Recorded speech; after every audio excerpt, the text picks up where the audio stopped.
삶에 어떠한 일이 벌어지더라도 우리 삶이 안전하다는 것을 믿습니다. 모든 것 아시는 주님께 우리의 삶을 온전히 드리기 원합니다. 우리의 두려움을 내려놓을 수 있도록 성령님 우리를 온전히 주장하여 주시옵소서.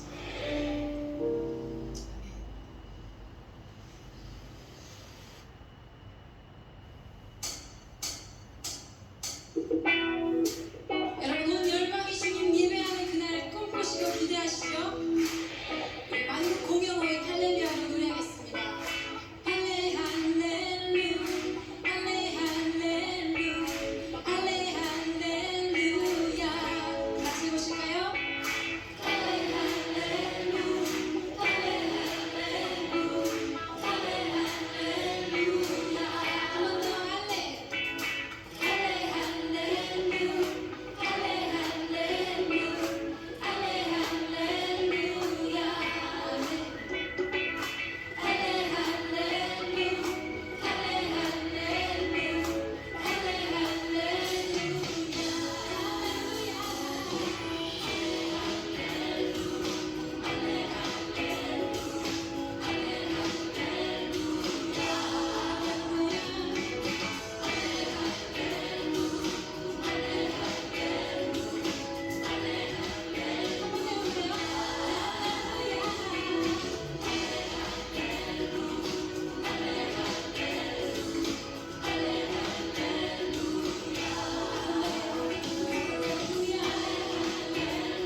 자유함에 자유함에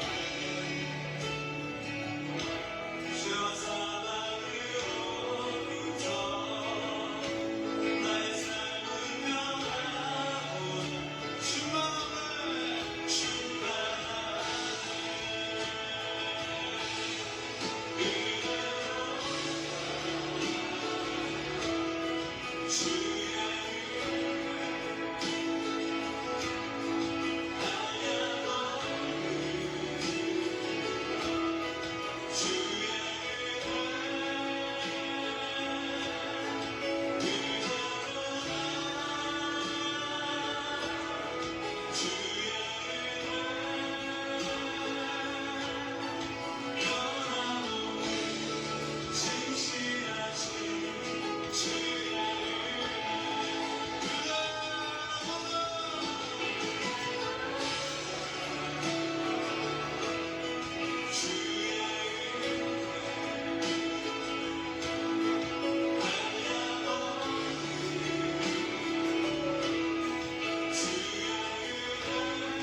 (7월 6일) 3일 밤 예배를 시작하도록 하겠습니다.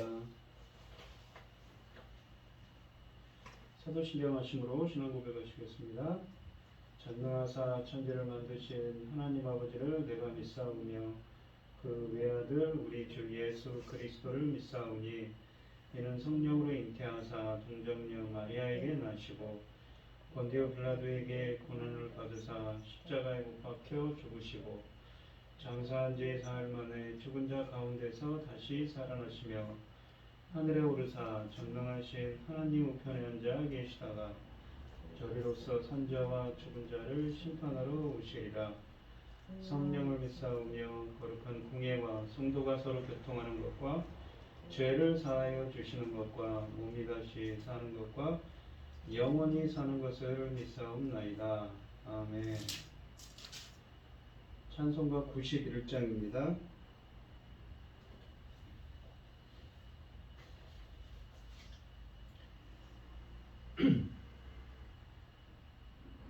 슬픈 마음 있는 사람 예수 이름 믿으며 영원토록 변함없는 기쁜 마음 얻으리.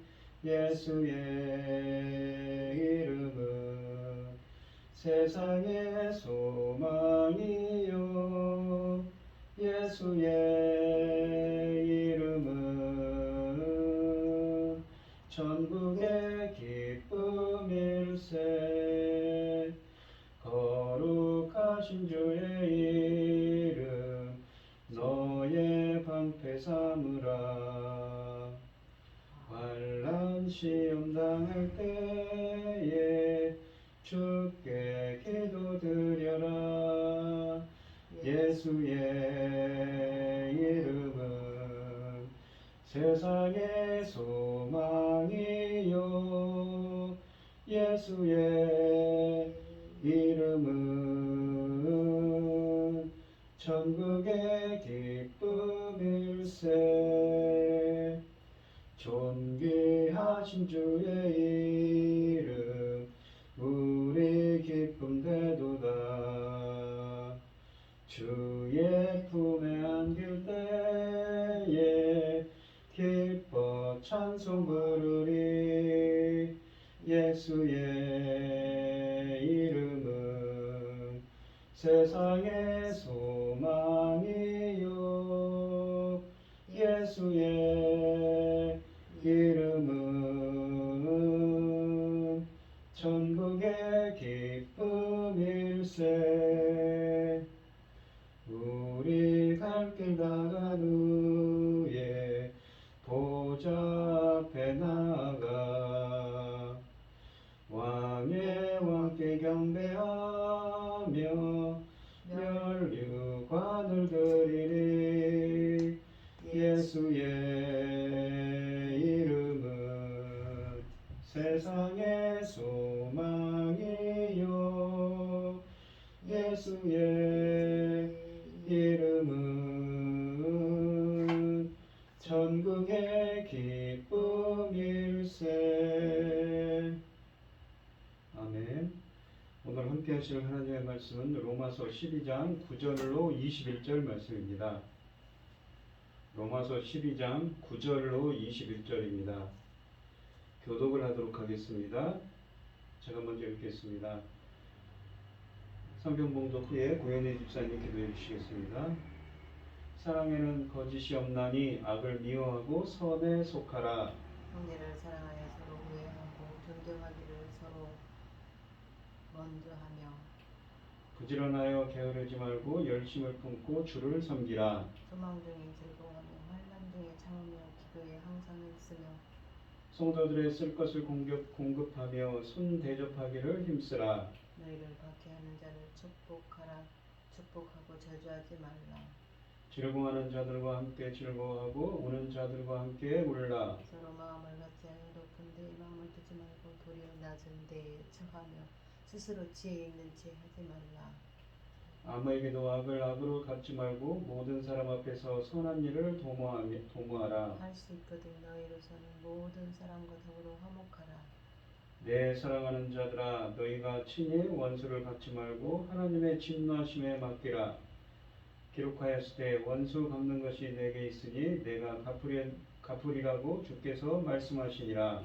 네 원수가 저리거든 먹이고 목마르거든 마시게 하라.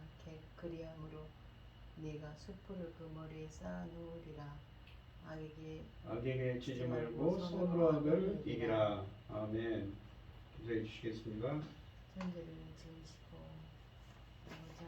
사랑 가운데 살게 하시는 전능하신 하나님 아버지, 어리석고 그달것없는 저희를 찾아 삼으시고 아버지 사랑 가운데 살게 하시니 참으로 감사드립니다. 국내로 혼란스러운 이런 어지러운 시간에도 아버지 하나님께 예배드릴 수 있도록 인도하셨으니 감사합니다.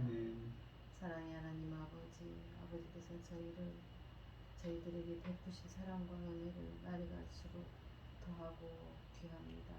너무나 큰 은혜와 큰 사랑 받은 만큼 저희는 그 귀한 또 명령과 또 주신 사명에 감사드리고 열심히 사명을 위하여 살아갈 것입니다. 존경하신 하나님 아버지, 이토록 귀한 사명 잘 감당할 수 있도록 아버지 하나님 여건들을 허락하여 주시옵소서. 앞에 많은 어려운 일들이 아버지 쌓여 있습니다. 아버지 하나님 해결하여 주실 줄 믿고 이 천금 같은 귀한 사명 잘 감당할 수 있도록 도와주시옵소서. 이런 시대에 저희 나라를 또 제사장 나라를 삼아 주셨으니 아버지 마지막 시대에 천금 같은 이 귀한 제사장 나라 사명 잘 감당하고 할 수 있도록 도와주시옵소서. 아버지 당신의 사랑하면서 이 시간 강단에 세우셨습니다. 아버지 하나님 강단에서 나오는 말씀은 지금 시대에 맞는 열매 맺는 말씀들이 펼쳐지고 있습니다. 아버지 하나님 이 막중한 열매 맺는 사명 아버지 잘 감당하고 아버지 앞에 갈 수 있도록 귀를 열어주시고 마음에 감동을 주사 잘 아버지 하나님 우리가 그 말씀을 붙잡고 하나님 원하시고 기뻐하신 차원까지 달려갈 수 있도록 도와주시옵소서.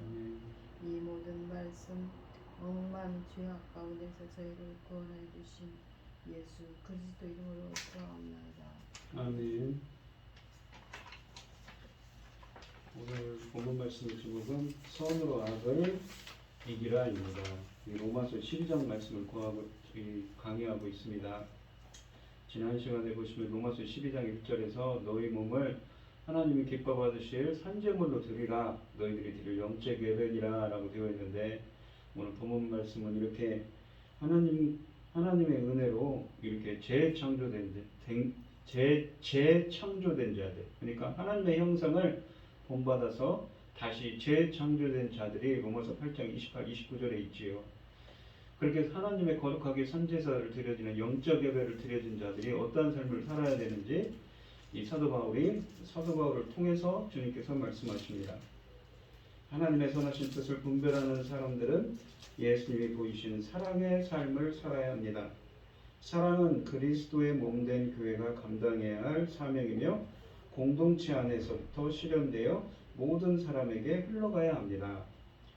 이 9절 말씀을 보시면 사랑에는 거짓이 없나니 악을 미워하고 선에 속하라 라고 되어 있습니다. 사랑에는 거짓이 없다고 합니다. 인간 상호관계의 핵심 요소는 사랑, 즉 하나님의 사랑, 아가페적인 사랑입니다. 이런 사랑은 자기 희생적인 사랑으로 다른 사람의 인생을 돌보는 사랑입니다. 그 몸에서 이 발휘되는 모든 은사들은, 그러니까 지난 시간에 그 몸에서 예수 그리스도의 지체로서 예수 그리스도의 교회의 지체로서 은사를 주셨다고 그랬죠. 예언의 은사 같은 거 여러 가지 은사를 주셨는데, 그 몸에서 발휘되는 모든 은사들은 이 사랑으로 표현되어야 합니다. 사랑은 그리스도의 몸에서 가장 정확한 영적인 건강 상태의 지표입니다. 바울은 에베소서에서 오직 이 사랑 안에서 참된 것을 하여 범사에 그에게까지 자랄지라. 그는 머리니 곧 그리스도라. 그에게서 온몸이 각 마디를 통하여 도움을 받음으로 연결되고 결합되어 각 지체의 분량대로 역사하여 그 몸을 자라게 하며 사랑 안에서 스스로 세우느니라 라고 에베소서 4장 15절로 16절에서 쓰고 있습니다. 이 성도들은 성령으로 말미암아 하나님의 사랑이 우리 마음에 부은 바 되었다고 로마서 5장 5절에서 말씀하시기 때문에 그들 안에는 하나님의 사랑이 있습니다. 우리의 사랑이 소위 세상에서 말하는 사랑과 다르기 위해서는 그 사랑에 거짓이 없어야 합니다. 즉 위선이나 속임수나 허위가 없다는 말입니다. 진정한 사랑은 거짓 없는 사랑입니다. 예수님은 다음과 같이 이 사랑을 설명하십니다. 이 요한복음 13장 34절로 35절에 보시면 새 계명을 너희에게 주노니 서로 사랑하라. 내가 너희를 사랑한 것 같이 너희도 서로 사랑하라. 너희가 서로 사랑하면 이로써 모든 사람이 너희가 내 제자인 줄 알리라 라고 말씀하십니다.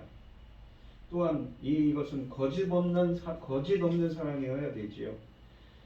사람들은 대부분 다른 사람들에게 사랑하는 척하는 법을 알고 있습니다.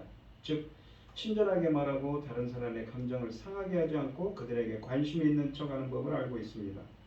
심지어 우리는 다른 사람이 곤경에 빠졌다는 소식을 들을 때 동정하는 것처럼 보이게 하거나 부정한 일을 들을 때 분노하는 것처럼 보이게 하는데도 능숙할지 모릅니다. 하지만 하나님은 그런 예의 바른 태도를 넘어서 참되고 진정한 사랑을 행하도록 우리를 부르셨습니다. 진정한 사랑에는 헌신과 노력이 필요하지요. 이는 다른 사람을 도우려면 지금보다 더 나은 사람이 되어야 한다는 뜻입니다. 여기 본문에 보시면 악을 미워하고 선에 속하라고 하지요.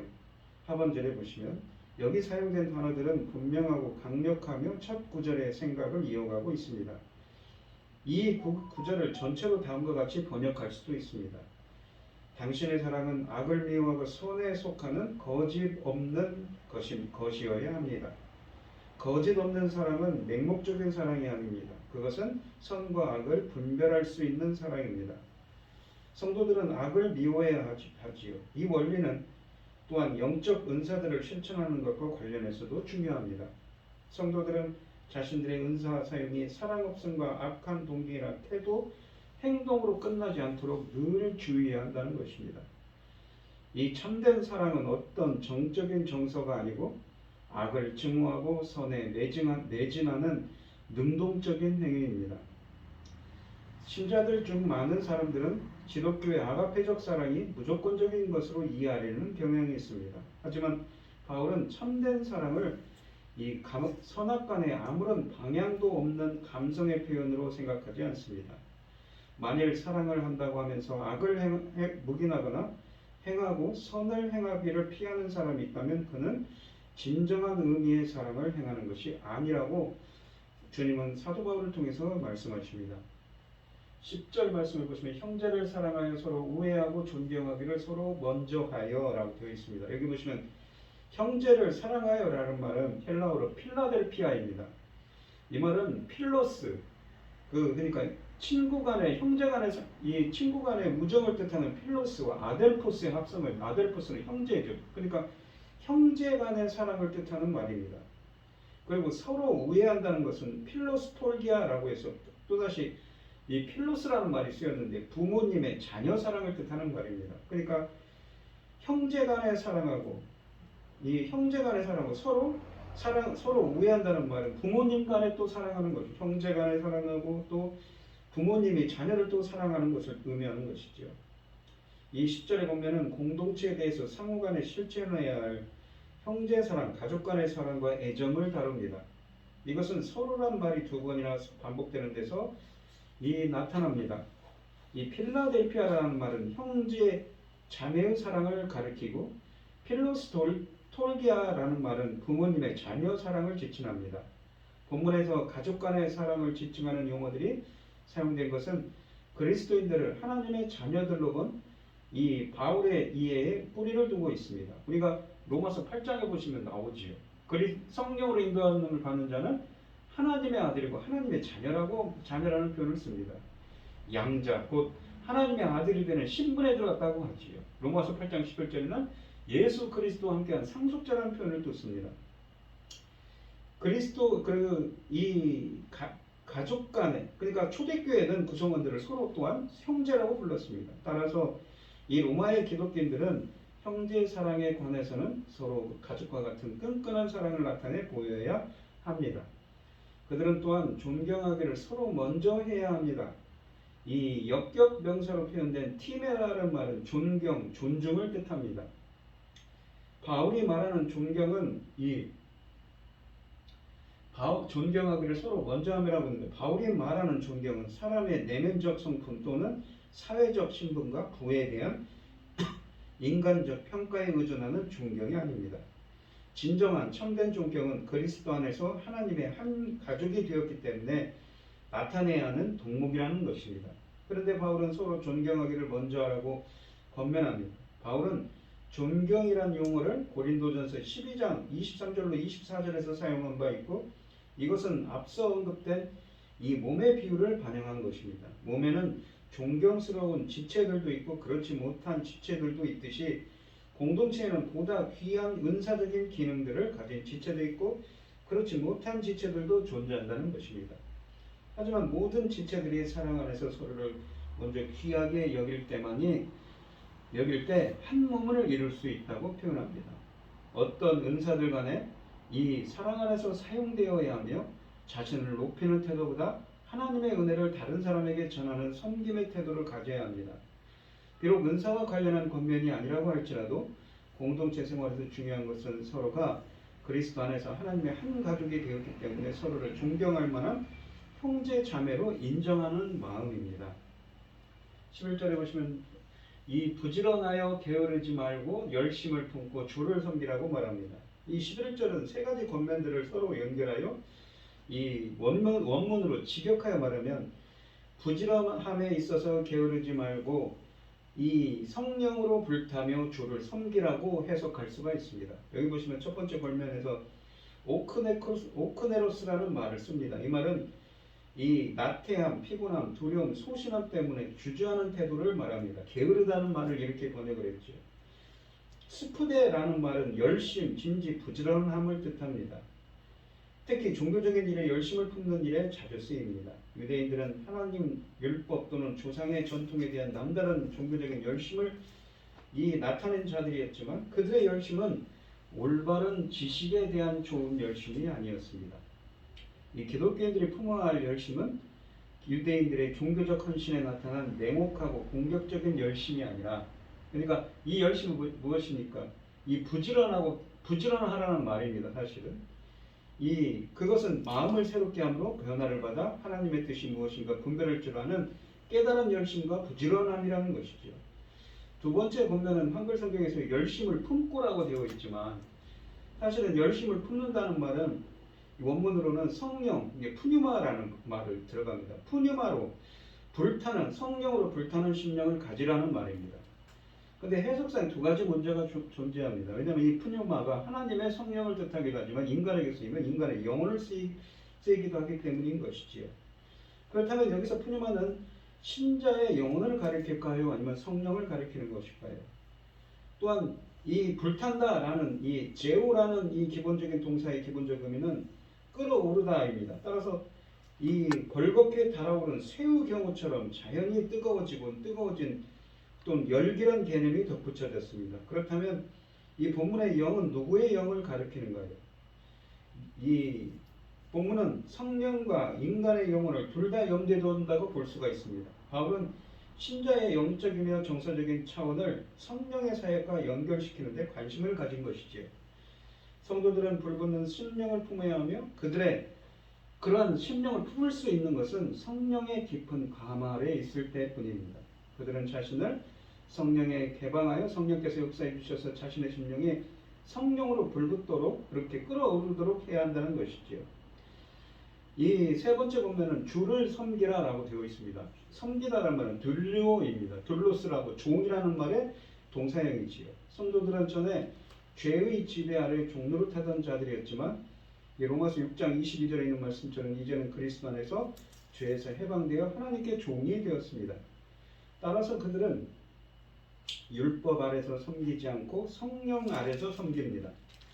이 명령은 성령으로 불붙는 심령을 가지라는 앞선 권면과 연관해서 이해할 필요가 있습니다.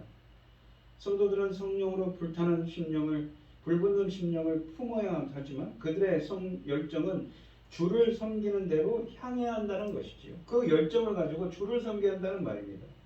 그들은 때로 영적인 일들에 열광한 나머지 방향 감각을 잃어버린 맹목적인 열정을 가질 때가 많습니다. 바울은 여기서 맹목적인 열정의 남용을 경고하며 관심을 기울인 것으로 보입니다. 섬기다는 말은 이 종이라를 뜻하는 둘로스의 동사형이라고 했죠. 하나님의 종이라고 하면 무엇입니까? 하나님을 섬긴다고 할 때 하나님의 종으로서 섬긴다는 것이죠. 이 구약 성경에 보면 모세나 여호수아 같이, 또 바울이 그러죠. 예수 그리스도의 종된 바울은이라고 씁니다. 이 하나님을 위해서 하나님의 일을 수행하는 사람이죠. 하나님께 특별하게 인도하심을 받은 하나님의 일을 하는 사도들, 또 하나님께 특별히 선택된 자들입니다. 하나님의 일을 하기 위해서 말입니다. 성령께서 우리 안에 주시는 열정은 자기 중심적인 열정이 아니라 겸손하게 주님의 일을 하며 섬기는 열정이 되어야 한다는 것입니다. 이 12절 말씀을 보시면 그래서 소망 중에 즐거워하며 환난 중에 참으며 기도에 항상 힘쓰라 라고 말합니다. 이 세 가지 권면은 참으라라는 말은 인내를 뜻하죠. 그러니까 소망과 인내와 기도를 다룹니다. 소망은 하나님의 약속을 믿고 확신 가운데 기다리는 것입니다. 우리의 소망은 무엇입니까? 바로 장차 나타날 하나님의 영광이요 영혼의 구원이지요. 우리의 유업인 천국을 바라보는 것입니다. 그 소망이지요. 본문에서는 이 소망은 소망 중에라고 쓰여져 있는데 소망을 갖고 소망 중에 두 가지 의미를 다 가질 수가 있습니다. 이 첫째 권면 소망 중에 절구한다는 말은 로마서 5장 1절로 5절을 반영합니다. 믿음으로 의롭다함을 얻은 성도는 하나님과 화평, 그러니까 관계가 회복되고 누리며 소망 중에 즐거워하게 된다는 것이죠. 동시에 두 번째 권면은 이 첫째 권면은 둘째 권면과 연관되어 있습니다. 성도들은 이러한 소망 중에 즐거워하지만 또한 소망이 실현되는 과정에서 환난을 겪을 수밖에 없습니다. 환난은 외적인 환경으로 인해 생기는 공경과 어려움이지요. 때로 그것은 종말론적인 문맥에서 사용되기도 합니다. 현 시대는 악이 지배하는 옛 시대, 악이 입판치는 이 에베소서 1장에 있는 것처럼 공중 권세 잡은 자가 역사하는 시대에 있습니다. 하지만 그리스도 안에서 도래한 새 시대가 이 겹쳐지는 중간 시대입니다.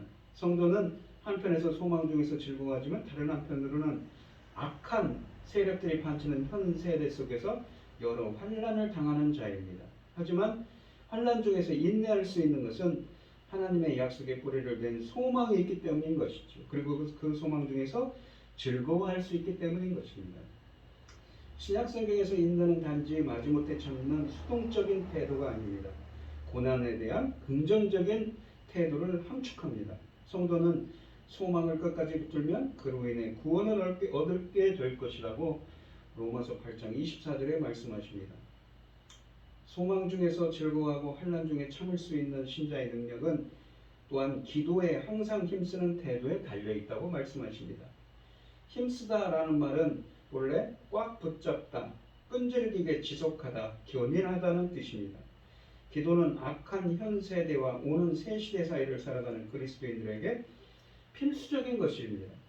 성도들은 현 세대에서 끊임없이 환난과 핍박, 세속적인 유혹들에 노출되어 있어서 쉬지 않고 깨어 기도하지 않으면 자신도 모르게 혼탁한 세상의 탕류에 휩싸여 떠내려갈 수 있습니다. 하지만 그들은 어떤 세상에 처해도 성령 안에서 하나님과 의사소통의 줄을 연결해 놓기만 한다면 현 세대의 환난과 고난은 하나님의 놀라운 은혜와 능력을 경험할 수 있는 긍정적인 통로가 될 수 있습니다. 우리가 고난 중에 인내할 수 있는 길은 기도에 힘쓰며 즐겁게 소망하는 것입니다.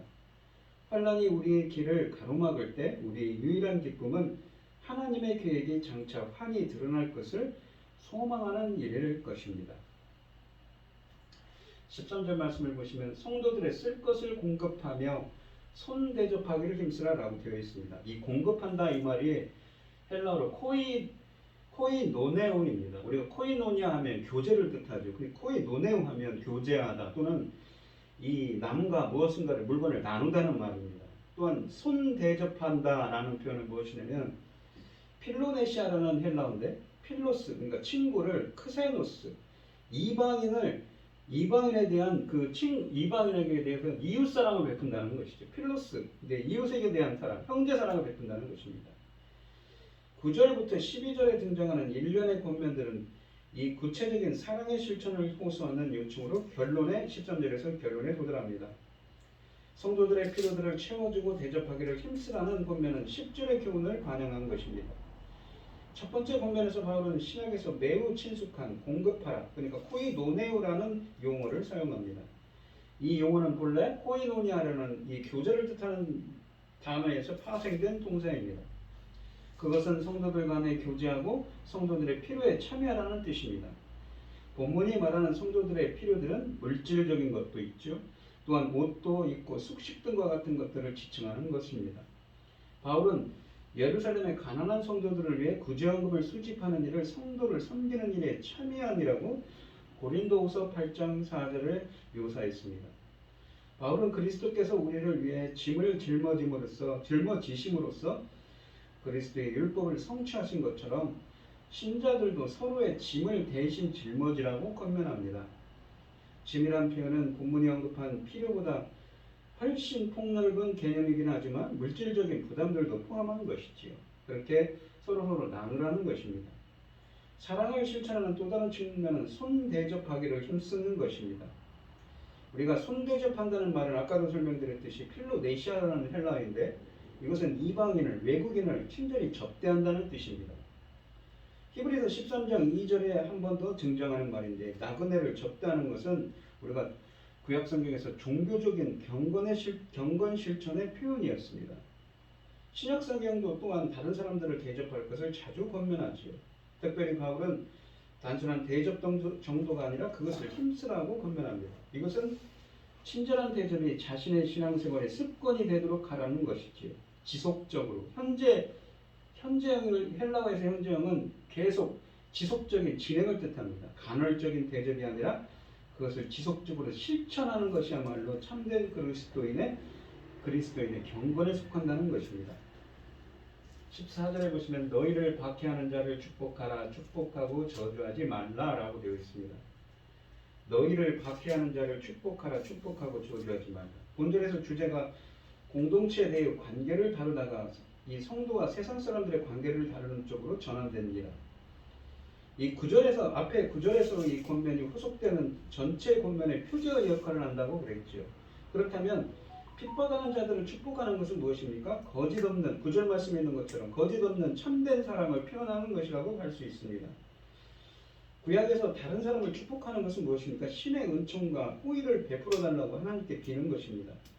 반대로 어떤 사람을 저주한다는 것은 그에게서 하나님의 호의와 축복을 거두거나 또는 불행을 내려달라고 하나님께 비는 것이지요. 핍박자에 대한 자연인의 태도는 저주하는 것입니다. 하지만 성도들은 어떻게 해야 됩니까? 성도들을 특징 심는 예수 그리스도를 믿고 이렇게 본문에 있는 것처럼 이 거룩한 선지자로 드려진 이 하나님의 형상으로 재창조된 하나님의 사람들은 어떻습니까? 핍박자를 오히려 축복하는 것이어야 된다는 것이죠. 자기를 핍박하는 자를 저주하지 않고 축복하는 것은 초대 기독교의 특징적인 교훈으로서 이 고대 사회에서는 전례를 발견하기 어렵습니다. 구약에서는 어떻습니까? 하나님은 이스라엘을 축복하는 자를 축복하고 저주하는 자를 저주할 것을 교훈하였지요. 하지만 유대인들은 이 말씀을 잘못 적용해서 내 이웃을 사랑하고 내 원수를 미워하라고 마태복음 5장 23절에 유전을 만들어 놓았습니다. 하지만 우리가 예수님은 어떻습니까? 반대로 얘기하죠. 오늘 본문에 있는 사도 바울처럼 무엇이라고 말합니까? 마태복음 5장 44절이나 누가복음 6장 27절 28절에 보시면 이 오늘 본문에 있는 것처럼 원수를 더 사랑하라고 말합니다. 바울은 예수님의 이 산상수훈과 평지설교에서 발견되는 두 구절을 결합시켜서 표현하는 것입니다. 바울이 예수님의 교훈에 의존한다는 사실은 그가 19절에서 원수를 사랑하라는 예수님의 가르침을 암시한 사실을 통해서도 뒷받침됩니다.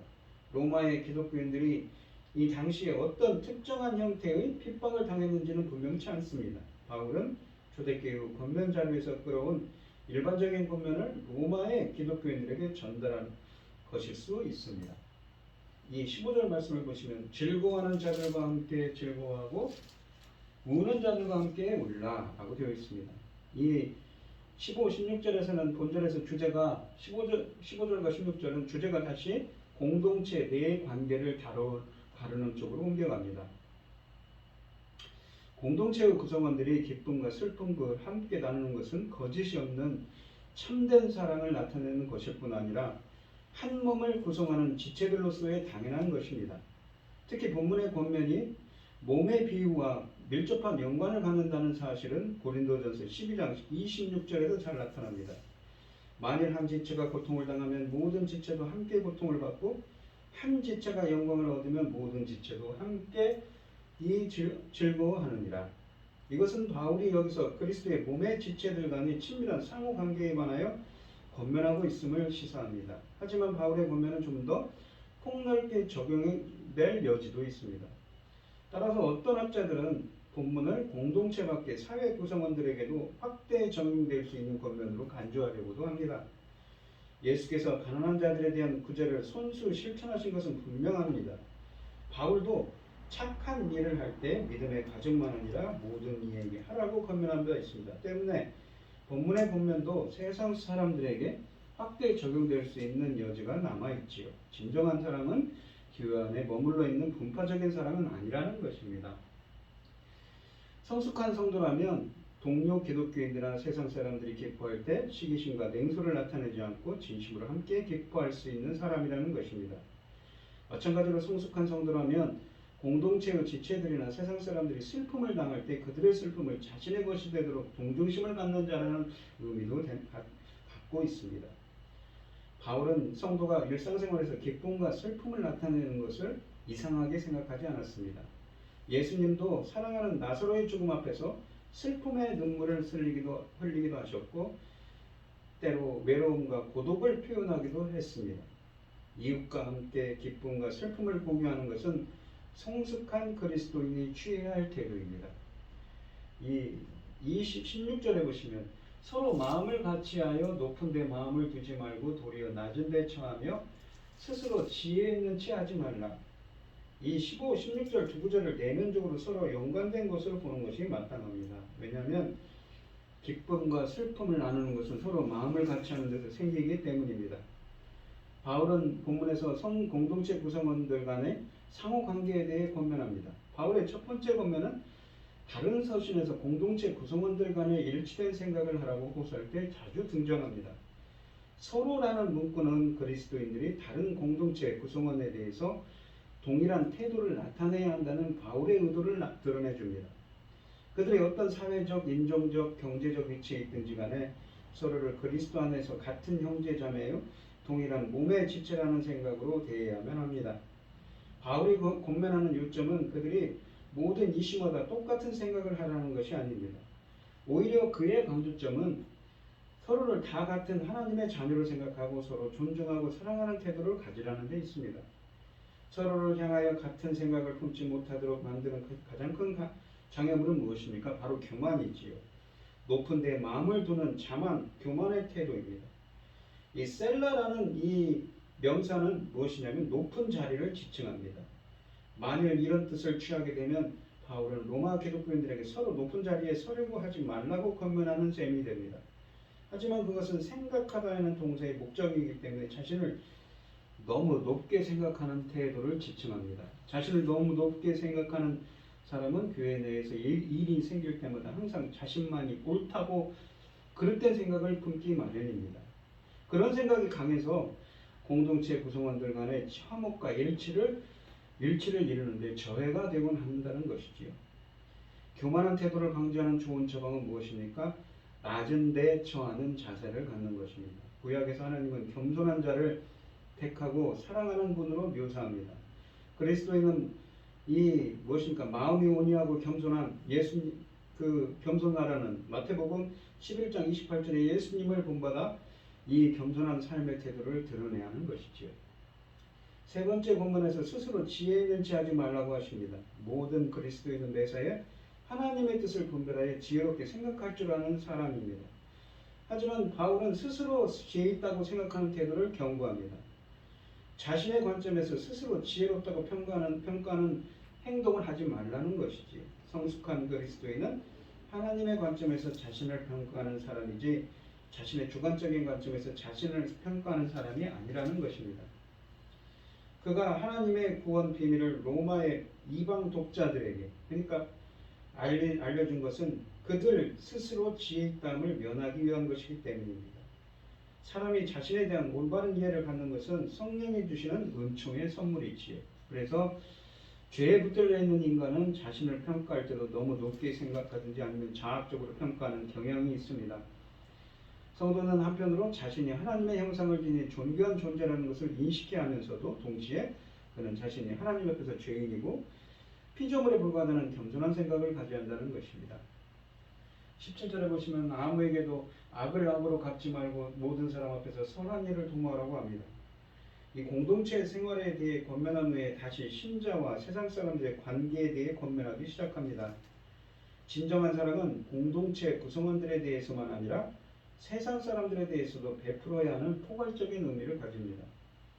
17절 상반절의 권면은 14절의 권면과 연결됩니다. 14절은 핍박하는 자에 대한 성도의 태도를 가른다면 17절은 성도들에게 악을 행하는 세상 사람들에 대해 어떻게 대하는가를 다룹니다.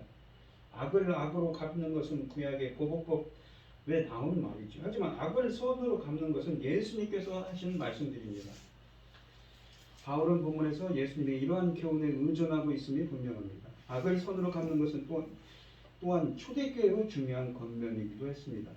성도들은 왜 악을 악을 악으로 갚지 말아야 하는가요? 악을 악으로 갚고 폭력을 폭력으로 응징하면 보복의 악순환만 일어나게 됩니다. 더욱이 성도가 악을 악으로 갚는 것은 하나님의 의로운 자녀로서 그의 신분에 부합되지 않는다는 것입니다. 성도는 선한 일을 위해 지음을 받은 에베소서 2장 10절처럼 선한 일을 위해 지음을 받은 새로운 피조물이며 선한 일에 열심히 하는 백성이라는 것이지요.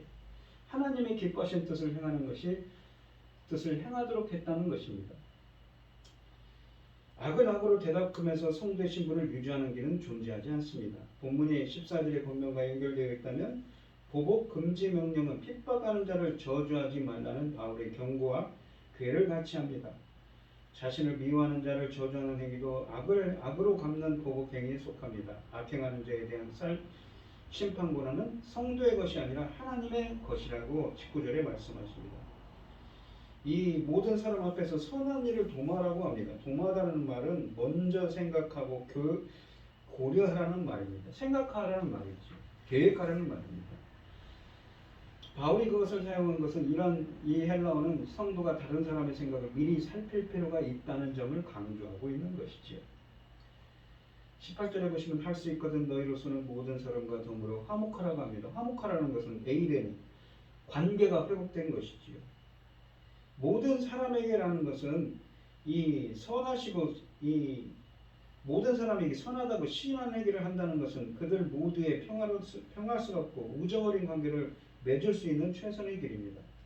그리스도인의 삶을 특징짓는 요소들 중 하나는 다툼과 분열을 피하고 가난한 사람들과 평화로운 관계를 유지하는 것입니다. 하나님께서는 화평케 하는 자는 복이 있다고 산상수훈에서 말씀하셨고 제자들에게 서로 화목하라고 또한 교훈하셨습니다. 모든 사람이 강조된 것은 본문의 권면이 공동체에 구성하는 관계들보다는 세상 사람들과의 관계에 대한 교훈이라는 것을 알 수가 있습니다. 본문의 내용과 유사한 권면이 공동체 구성원들 간의 화목한 관계를 권면하는 바울의 두 개의 다른 구절들 가운데서도 등장합니다. 고린도후서 13장 11절, 데살로니가전서 5장 13절에도 쓰여져 있습니다. 이것은 화목의 권면이 초대교회의 공동체 안과 밖의 생활에서 폭넓게 적용되었음을 시사해 줍니다.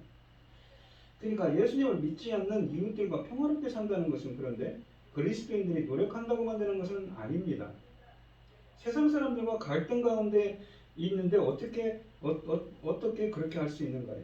신앙을 지킨다는 것은 현대보다 고대사회에서 훨씬 더 힘들고 위험한 것이었습니다. 왜냐하면 지금 이 로마에 있는 이 성도들은 어떻습니까? 언제 형장의 이슬로 사라질지 모르는 처지입니다. 그들은 불신 이웃들과 평화롭게 지내도록 최선을 다해야겠지만 그것은 그들의 노력과 힘만으로 되는 것은 아니었습니다. 할 수 있거든 너희로서는 이라는 표현은 두 가지 조건을 갖고 있습니다. 첫째는 할 수 있다면이라는 것은 조건이고 너희에게 달린 한도 내에서라는 조건이 의미를 담고 있습니다. 갈등을 피할 수 있는 외적인 환경이 조성되었을 경우를 첫 번째는 상정하고 두 번째는 성도 자신이 갈등을 피할 환경을 스스로 조성할 수 있는 경우를 말하기도 합니다. 이것은 성도들이 모든 환경에서 평화를 유지할 수 있기를 기대하지 않고 있음을 시사해 줍니다.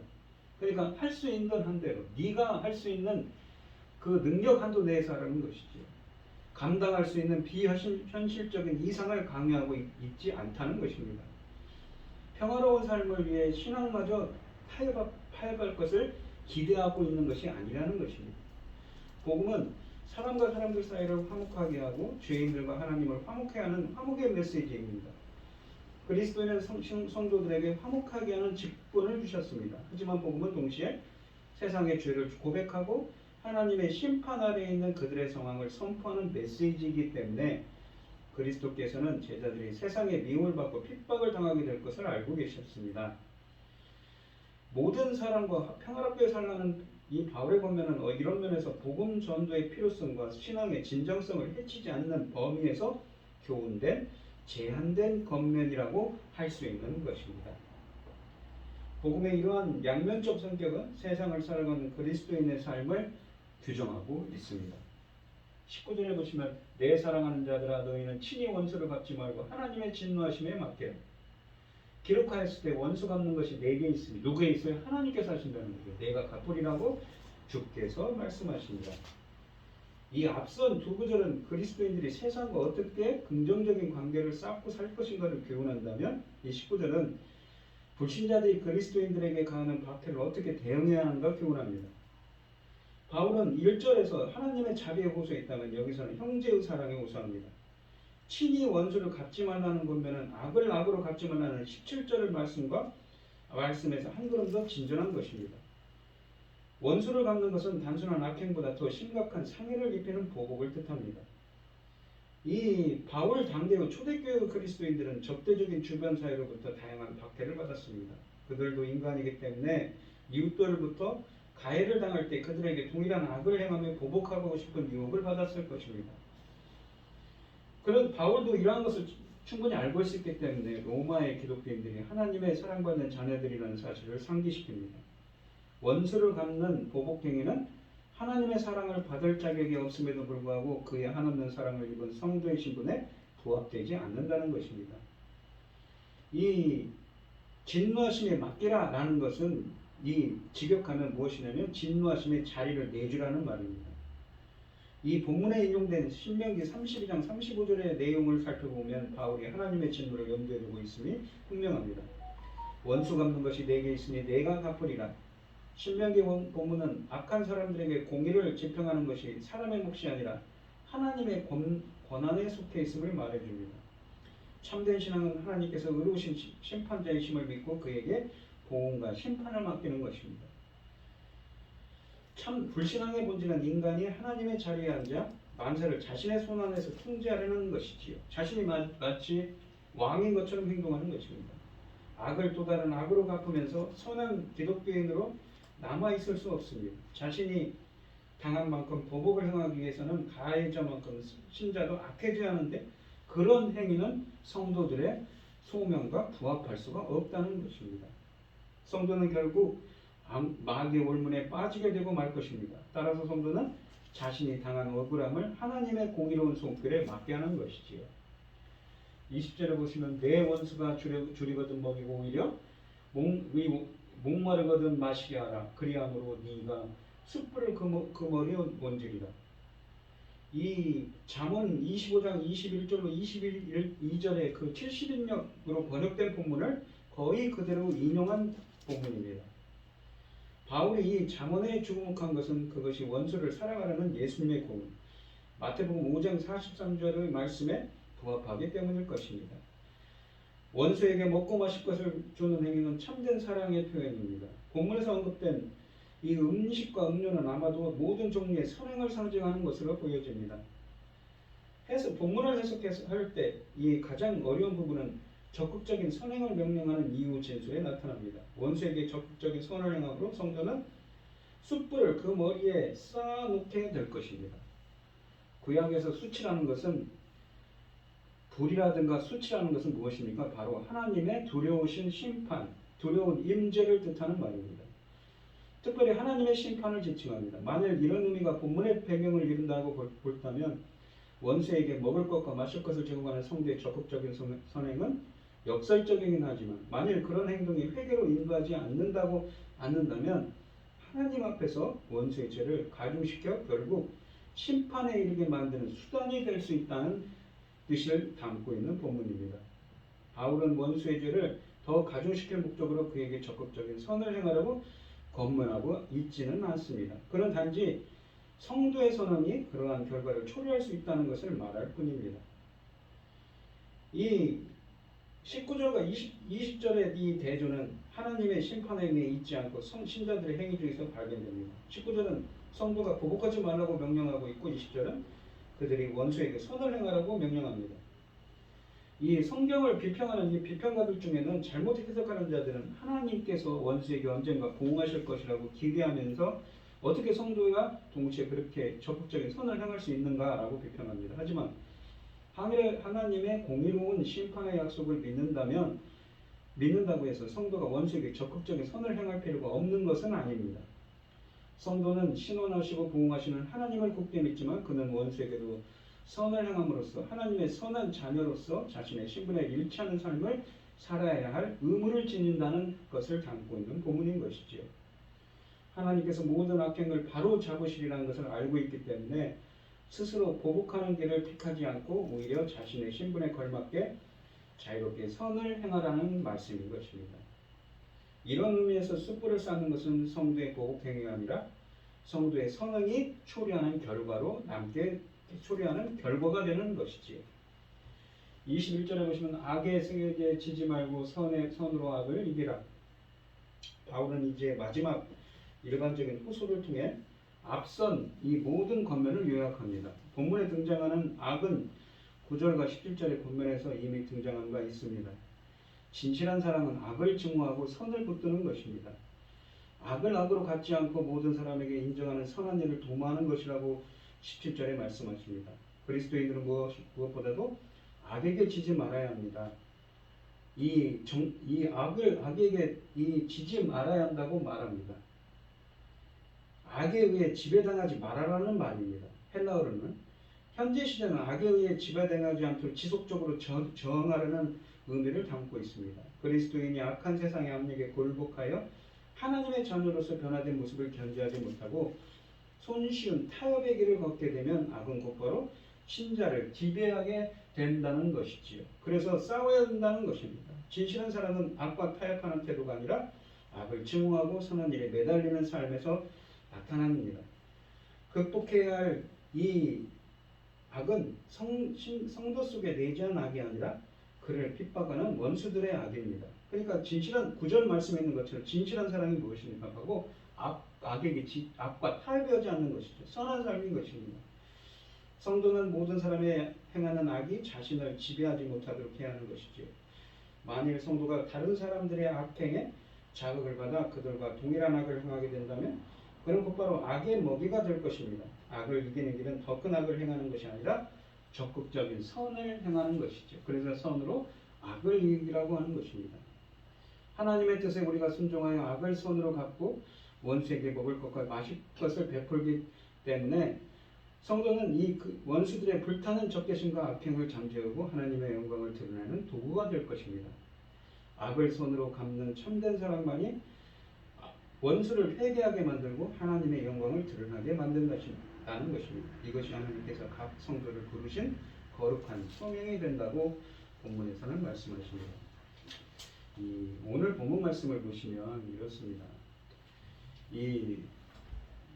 정말 하나님께 로마서 12장 1절에 있는 것처럼 너희 몸을 거룩한 하나님이 기뻐하시는 하나님의 거룩한 산제물로 드리라고 합니다. 이것이 너희 영적 예배라고 하지요.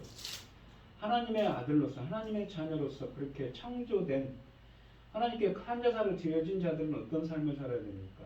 진실한 사랑을 해야 되는데 그러면서도 서로 사랑하고 나그네를 사랑하고 이웃과 또 화목을 도모하라고 하면서도 어떻습니까? 악을 행하는 자들에게는 대적하지 말고 오히려 악을 선으로 갚으라고 하지요. 왜냐하면 그렇게 성화된 삶은 거룩한 삶은 무엇입니까? 악을 행하는 삶이 아니라 선을 도모하는 삶이라고 말하는 것이지요. 모든 것은 하나님의 뜻에 맡기고 하나님께서 보응하실 것이기 때문에 숯불을 얹으실 것이기 때문에 라고 말을 하는 것입니다. 그래서 마지막 본문에 그러죠. 악에게 지지 말고 선으로 악을 이기라. 성도는 어떻습니까? 거룩한 성도는 어떻습니까? 비록 어렵고 힘들더라도 선을 행하는, 하나님 기뻐하시는 뜻을 행하는 자가 되는 것이죠. 그것이 참 힘든 일이지만 고난과 핍박 가운데 있더라도 그러한 삶을 살라고 사도 바울은 권면하고 있는 것입니다. 그것이 곧 하나님의 뜻이기도 합니다. 우리가 이런 거룩한 성도된 이러한 거룩하게 성화된 삶은 참 어려운 삶이지만 진실한 사랑은 행하는 우리 성도님도 진실한 사랑을 행하는 선을 행하는 자들이 되시기를 주님의 이름으로 축원드리겠습니다. 기도하겠습니다. 하나님 아버지 감사합니다. 오늘 본문 말씀은 하나님의 아들로 재창조되어서 이렇게 산제사로 드려진 영적 예배를 드린 자들이 어떤 거룩한 삶을 살아야 되는지 권면합니다. 그리스도의 지체가 된 자들은 어떻습니까? 진실한 사랑을 해야 됩니다. 나그네를 돕고 이웃과 평화를 도모하는 자이지요. 또한 악을 악으로 갚지 않고 악을 선으로 갚는 자들입니다. 모든 것은 하나님께서 하실 것이기 때문에 심판도 구원도 모든 것은 하나님이 하시는 것이기 때문에 세상에 빛을 드러내며 선을 드러낼 수 있는 그리스도의 향기를 드러내는 삶이 바로 이런 성화된 삶인 것입니다. 비록 세상은 혼탁하고 어렵더라도 본문에 있는 것처럼 저희들이 하나님의 진실한 사랑을 드러낼 수 있는 하나님 사랑, 이웃 사랑을 실천할 수 있는 주님께 기쁨과 영광 돌릴 수 있는 저희들이 되게 하여 주시옵소서.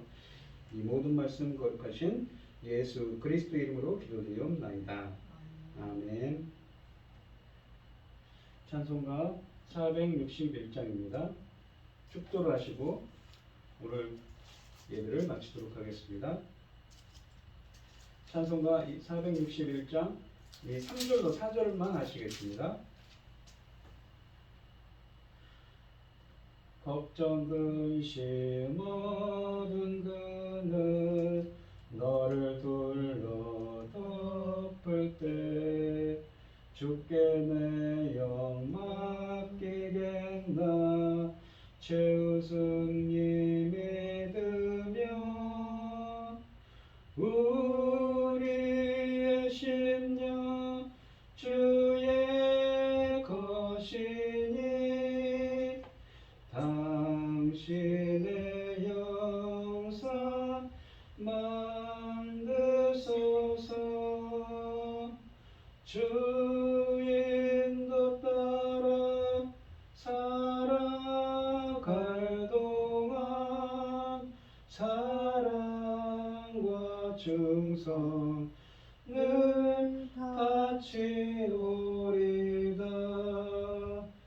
이런 일 다 할 수 있나 주가 물어보실 때 용감한 자 바울처럼 선뜻 대답하리라.